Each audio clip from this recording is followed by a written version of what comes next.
Okay, Friday, 13th of December 2024. So, Adrian's daily vlog, sharing smart stuff men should know. Future Friday, plan and strategize. What is Austrian economics? And what is Bitcoin? What is the Bitcoin standard? So, we have with me today Charlie Stevens to talk about this Austrian economics. So, please, Charlie, what can you tell me? What can you share about Austrian economics and Bitcoin, please? Please, what can you tell us? Hey Adrian, it's great to get to be part of your vlog. I think it's a great addition to the content out there in order to educate people a bit more on money, where money comes from and its role in human civilization. So yeah, economics is basically it comes from the Greek word economica or economia, and it's basically how do we distribute scarce goods among the population? It's that theory or that practice on how do we think about it correctly. Economics has gone through many phases throughout history, and there's different theories or different perspectives on how people analyze the distribution of scarce goods among humans.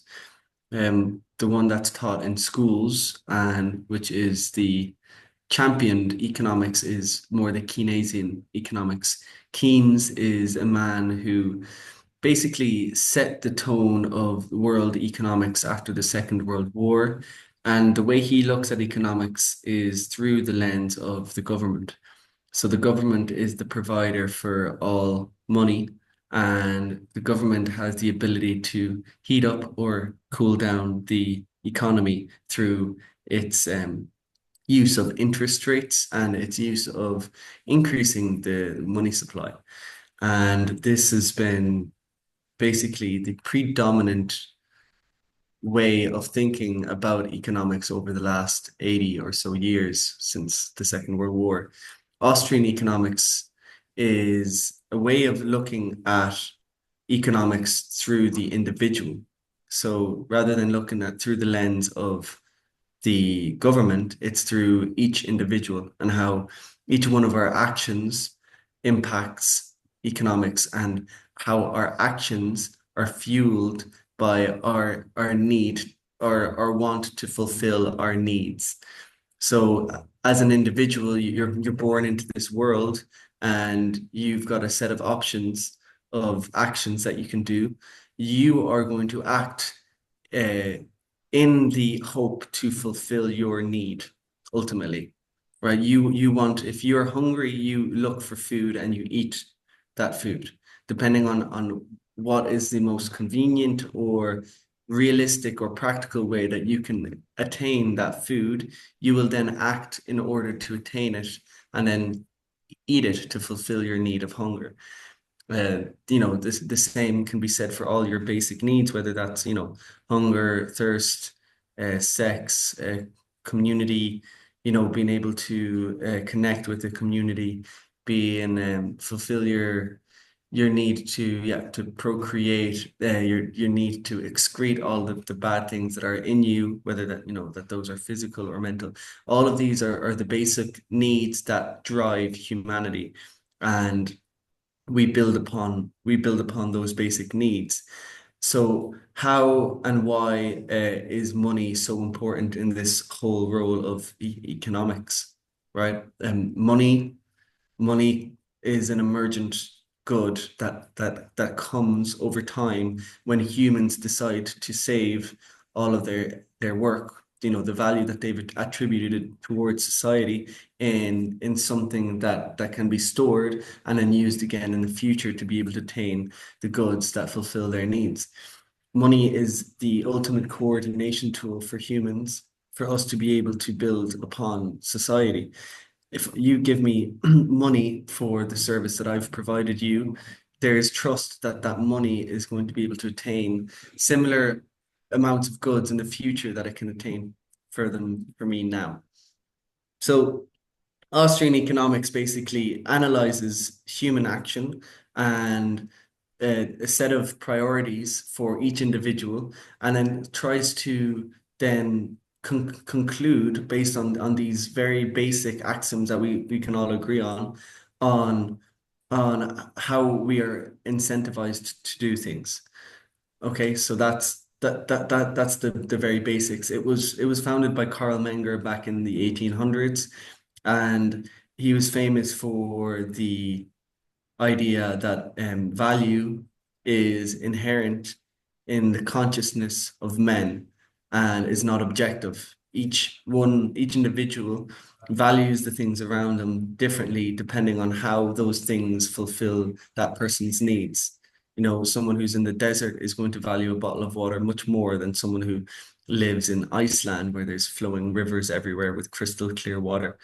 There's a relative difference way on how they value things.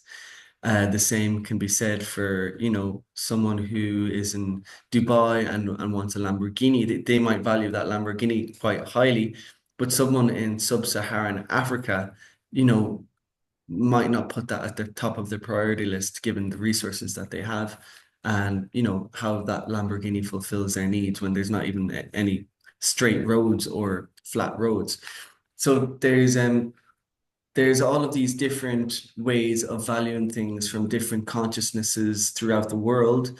And the human has come up with this amazing phenomena called the market, by which we bid for the things we need with the things that we hold, usually with money being the main tool that we use to be able to bid for those things that we want.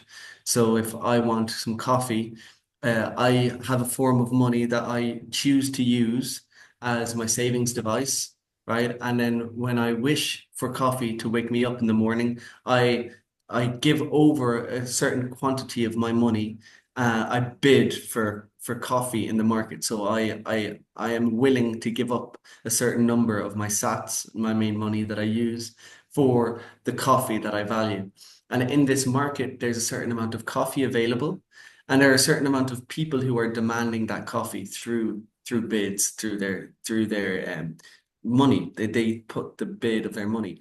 And then when these two things meet, the money and then the certain quantity of coffee, and there's an exchange made between two consciousnesses, two humans, that is when the value of that coffee is attained, and the value of that money itself is attained in respect to coffee. And the more supply of coffee and the more demand there is for that coffee, the bigger the market, the more liquid the market, and the less impact uh, that one trade will do on the price of that coffee, right? So, if it's a huge, huge market like treasury market, even if someone buys a couple of billion of treasuries, it's not really going to impact the price that much because it's a deep and liquid market, and that's really important. So we're transitioning right now from an era where everyone used most people for several generations used currencies that were issued by the state, right? And this was the most convenient way to be able to transact value from point A to point B, and trusting that that institution will be able to retain the value of that currency by not increasing the supply too fast. But since 2008 and since the global financial recession, we found ourselves in a very tough spot where the Federal Reserve had to increase their balance sheet and increase the amount of dollars that existed by a very high rate. And when that happened, it was an alarming moment because it meant that, most global trade was reliant on this global reserve currency being the dollar, and most central banks, which represent the reserves of each country, held the US dollars and US debt as their main savings vehicle.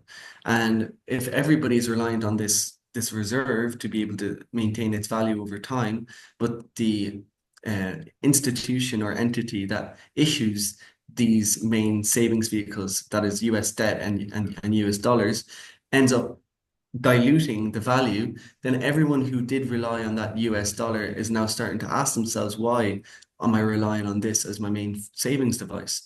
And at that same time, this amazing thing called Bitcoin was released into the world. And it proposed that there would be a limit to the amount of coins that there would be, and that you'd be able to transact these coins from any point in the world to any other point in the world, and it would settle in this in the space of 10 minutes. Since then, we've been progressing 15 years, 16 years now, and people are starting to understand what is money at a much deeper level. As Jack Mallers said, death is to life as Bitcoin is to money. So death kind of puts life into perspective to say, okay, hold on, if I'm going to die next week, if I'm going to die at some point, I better really make the most out of the life that I already have and really make an impact. The same with Bitcoin and money. Bitcoin shined light on what money was and allowed for individuals across the globe to really ask themselves, well, what money am I using and why am I using this and how does this help me and how does this affect society and how do we use this to coordinate our actions? So we've now progressed and we are now seeing that Bitcoin can be used as a store of value as nation states start to talk about it as their main reserve. But individuals have been using it for over a decade now as a really, really great way of saving. And whether that is someone who's in their 40s or 50s or 60s who are looking to retire, or if it's young people who, can't afford to purchase their own house, but see that there's hope in saving their work in something that is going to appreciate rapidly in value. It's already been used as a store of value. And in places like El Salvador, where it's become legal tender, and places where like I am at the moment in Berlin, you can use it as money and transact it for goods and services in many, many different forms. Where there's over 130, 140 vendors here who accept Bitcoin. I don't need to use the dollar, and Bitcoin is my only money that I prefer to use and use it for my everyday. So Austrian economics then starts to really, really come into play when we use a scarce money that cannot be debased. And all of the teachings that have been developed over decades, since the mid 1800s, are now really becoming useful because we can start to model our reality based on this theory that has been built upon over, 150 years.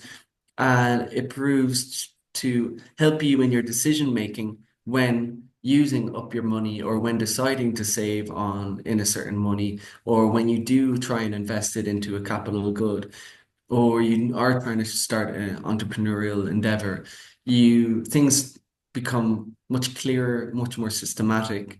Um, your decision-making process is much more rigorous when using your money. And I give thanks to God for having these people develop Austrian economics and for there to be such amazing literature out there to help us understand it at a much greater depth. So yeah, Rothbard, you've got Ludwig von Mises, you've got a lot of different individuals who've really dedicated their whole lives to kind of flesh this out and create a framework for us to think about money, capital, and investment.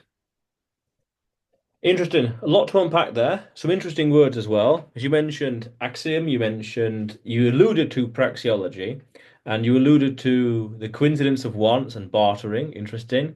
But let's talk about Bitcoin because you mentioned that, and you mentioned that money is an emergent property, emergent phenomena. Because I did a video about this months ago, talking about that Bitcoin is a Schelling point of money, where everyone would converge onto and implicitly, without communicating directly, and agree on that this thing here, not that, not those, not these, not whatever, is good money, and so they'd be more willing to use it, be more willing to adopt it and get involved with it.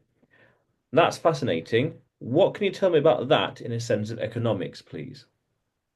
Well, as we mentioned before, it's a Schelling point. What is a Schelling point? Schelling point is a point that everybody tends to, without having to previously communicate that to each individual, as you just said right there.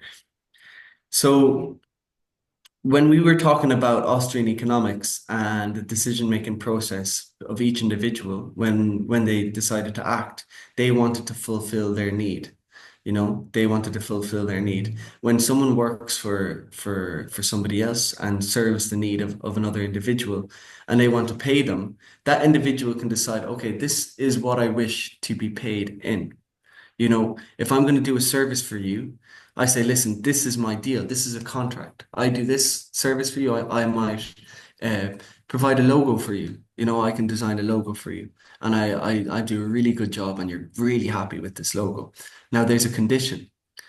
In that condition, I want to be paid in this. And you either agree or you don't agree, right? Before going in and for me doing that logo. If you agree, then I finish that service towards you, and then you give me the money that I want. Now, I have to make a decision. I have to make a decision as to what will I accept in this market for the service that I'm giving. And as we move over time and people start to realize that as they keep accepting the dollars for the work that they're doing and using that as the medium of exchange for their work, that things don't tend to work out for them. They tend to have to go into debt further. They tend to have to want to spend that money quicker. They can't access certain goods with that particular money. A lot of, I find that that's going to increase a lot. If you go to another country, it's very hard to use the British pound, right? And they're goods that are provided. Whereas Bitcoin, there's a higher chance that Bitcoin will be accepted rather than the British pound in somewhere like Vietnam or Hong Kong or El Salvador or whatever. So as individuals start to realize that, certain things that I accept for the work that I do tend to buy me more goods in the future, then people will start to say, no, hold on a second. Why am I working when I can just work for something that can get me way more goods in the future from different geographical locations and a higher quantity of them, well, then me as a rational human being, I'm going to accept that which attains more goods in the future, obviously. And if I do that and the person next to me doesn't do that, and we're both working at the same thing, there's going to come a time where I've got a higher quantity of savings and I have a higher chance of being able to invest my savings in something that makes me more productive than the individual who decided to accept dollars for his work, right? The person next to me decided to only accept dollars, but those dollars were losing value over time. And his saved capital after 2 or 3 years is only 20% of what mine is. So I've got enough capital to be able to invest in a new computer that is 3 times as fast and can develop logos at a higher rate. Or I bought a program that used artificial intelligence, which made me 10 times more productive, right? But that was because I decided to save in a money that wasn't debasing over time and was going to be able to attain me more goods in the future. Therefore, I have also got a higher capacity to earn. And then it's a self-reinforcing cycle for each individual where they realize, no, I'm actually going to use this money rather than this other money. I'm going to use this Bitcoin thing rather than this other money. And this is just a phenomena that each individual has made based on his own observations from trial and error. And time is going to take, it's going to take a lot of time. It's going to take a lot of transactions for the whole world to go through that process of realizing that, they have the option to accept another type of money that's not the state issued currency. And they're much better off if they do accept that other currency for their work. And then as we see time progress, we'll start to see more and more and more people make these decisions to then use this better, higher quality type of money. And we'll all end up saying, no, I'm not accepting your dollars anymore. Sorry, I'm only accepting Bitcoin. So if you're in a town where people aren't accepting dollars, you'd be silly to be saving in dollars. You'd want to be holding Bitcoin. And then that then accelerates and more people. And then it gets to 90, 100%. And then people start to realize, well, it's actually useless to be holding these dollars. There's no real need, right? Which a lot of Bitcoiners have already gotten to that stage. But over time it'll tend to move towards that Schelling point, that Bitcoin Schelling point, that time where we're all using Bitcoin for all goods and services and saving in something that cannot be debased.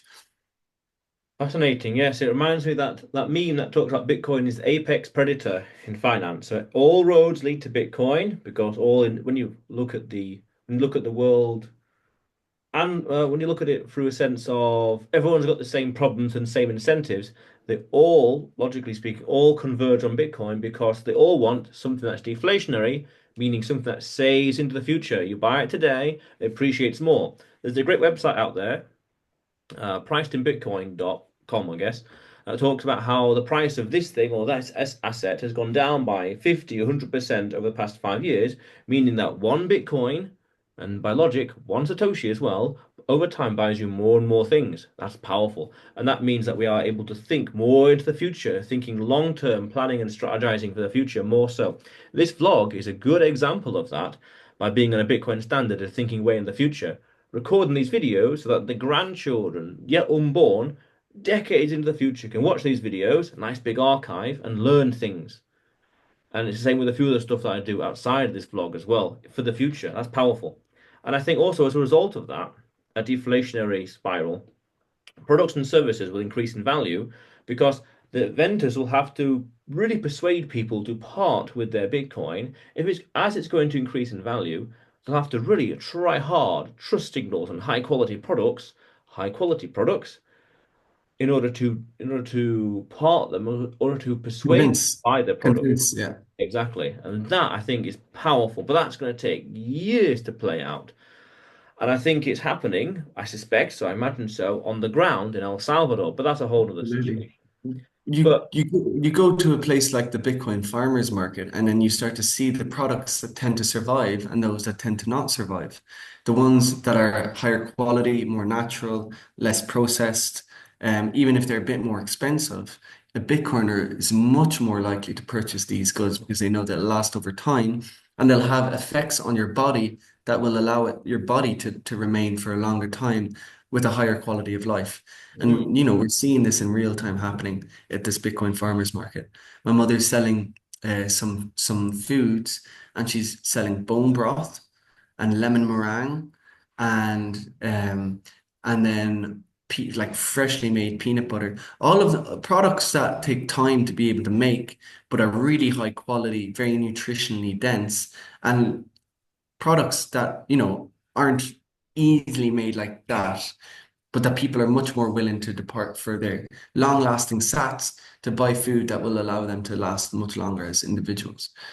because fundamentally you're incentivized as you understand where the price or where Bitcoin is going to go into the future, you're more incentivized to survive that long into the future to enjoy the wealth.